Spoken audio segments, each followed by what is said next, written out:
টানা ভারী বৃষ্টি, বন্যা ও টাইফুনের আঘাতে বিপর্যস্ত এশিয়ার অনেক দেশ। অন্যদিকে ইউরোপে তাপপ্রবাহে বিপর্যস্ত জনজীবন।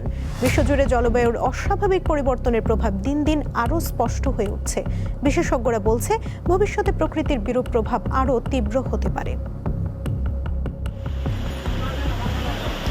বাংলাদেশ সহ এশিয়ার অনেক দেশে টানা বৃষ্টি, বন্যা, জলাবদ্ধতা, ভূমিধস, আবার কোথাও কোথাও টাইফুন, আবার ইউরোপ সহ বিভিন্ন দেশে তীব্র তাপপ্রবাহ।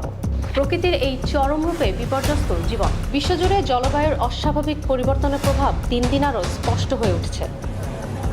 গত জুন মাসের শেষের দিকে ইউরোপের বেশিরভাগ দেশে, বিশেষ করে স্পেন, ফ্রান্স, বেলজিয়াম, জার্মানি সহ বিভিন্ন দেশে তীব্র তাপপ্রবাহ আঘাত হানে। বিশ্ব স্বাস্থ্য সংস্থা সমর্থিত নেটওয়ার্ক ইউরোমমোর তথ্য অনুযায়ী 20 থেকে 28 জুন পর্যন্ত মাত্র 8 দিনের তাপপ্রবাহে 10,000-এরও বেশি মানুষের মৃত্যু হয়েছে। এদের মধ্যে 9,000-এর বেশি ছিলেন প্রবীণ। প্রচণ্ড গরমে হিট স্ট্রোক ও শ্বাসকষ্টজনিত জটিলতায় এই প্রাণহানি, যা সাম্প্রতিক ইতিহাসে সবচেয়ে মারাত্মক তাপপ্রবাহের ঘটনা। একদিকে ইউরোপ যখন পুড়ছে, তখন পৃথিবীর আরেক প্রান্ত এশিয়ার বিভিন্ন দেশ বন্যা, টাইফুন, ঝড়ের ধাক্কায় বিপর্যস্ত। প্রবল বৃষ্টিপাত, ভয়াবহ বন্যা ও ভূমিধসের কবলে বাংলাদেশও। সম্প্রতি এসব দুর্যোগে অন্তত 51 জনের প্রাণহানি এবং 10 লাখের বেশি মানুষ ক্ষতিগ্রস্ত হয়েছে। শুধুমাত্র বাংলাদেশ নয়, ভারতের বিভিন্ন রাজ্য টানা বৃষ্টিতে এবং আকস্মিক বন্যায় বিপর্যস্ত। হিমাচল প্রদেশ, উত্তরাখণ্ড, জম্মু কাশ্মীর, মিজোরাম, ত্রিপুরা এবং পশ্চিমবঙ্গে ভারী বর্ষণ জনজীবন বিপর্যস্ত করে তুলেছে। বিভিন্ন অঞ্চলে বারবার ভূমিধসের কারণে যান চলাচল ব্যাহত হচ্ছে।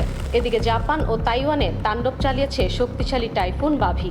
এক সপ্তাহের ব্যবধানে 2টি টাইফুনের কবলে পড়েছে চীন। ফিলিপাইনে মারা গেছেন অন্তত 18 জন। এশিয়া থেকে ইউরোপ কিংবা আমেরিকা, পৃথিবীর অধিকাংশ দেশই এখন প্রকৃতির বৈরূপের কবলে। আর এই চরম আবহাওয়া পরিস্থিতির পেছনে বড় কারণ হিসেবে উঠে এসেছে এল নিনো।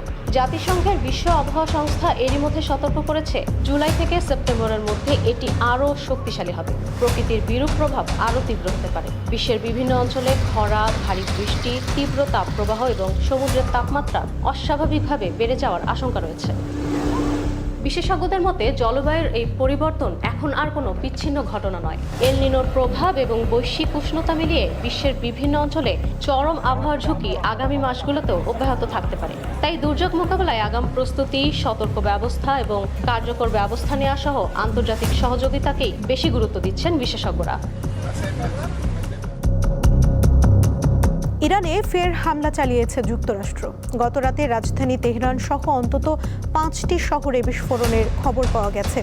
মার্কিন সামরিক বাহিনীর দাবি, ক্ষেপণাস্ত্র হামলা চালিয়ে হরমুজ প্রণালীতে ইরানের একটি তেল ট্যাঙ্কার ধ্বংস করেছে তারা। ইরানের গণমাধ্যমগুলো জানিয়েছে, আহওয়াজে শিশুদের ক্যান্সার হাসপাতালের কাছে হামলা চালিয়েছে যুক্তরাষ্ট্র। দক্ষিণ পূর্বাঞ্চলের রাস্ক এবং কোনারাক শহরেও 2টি বিস্ফোরণের শব্দ শোনা গেছে। পাল্টা হিসেবে কুয়েত, জর্ডান ও বাহরাইনে অবস্থিত যুক্তরাষ্ট্রের সামরিক স্থাপনায় হামলার দাবি করেছে তেহরান। একই সঙ্গে হরমুজ প্রণালীতে মার্কিন অবরোধ বহাল থাকলে পুরো পশ্চিম এশিয়ার জ্বালানি রপ্তানি বন্ধ করে দেওয়ার হুঁশিয়ারি দিয়েছে আইআরজিসি। কানাডার উত্তর পশ্চিমাঞ্চলে দাবানল আরও ভয়াবহ আকার নিয়েছে। দেশটিতে বর্তমানে 835টি স্থানে আগুন জ্বলছে, যার মধ্যে শতাধিক এখনও নিয়ন্ত্রণের বাইরে। আল জাজিরা জানায়, দেশটির উত্তর পশ্চিম অন্টারিও দাবানল থেকে ছড়িয়ে পড়া ঘন ধোঁয়ায় টরন্টোর আকাশ কমলা রং ধারণ করেছে। একই ধোঁয়া সীমান্ত পেরিয়ে যুক্তরাষ্ট্রের নিউ ইয়র্ক সহ উত্তর পূর্ব ও মধ্য পশ্চিমাঞ্চলে ছড়িয়ে পড়ায় লাখো মানুষের জন্য স্বাস্থ্য সতর্কতা জারি করা হয়েছে।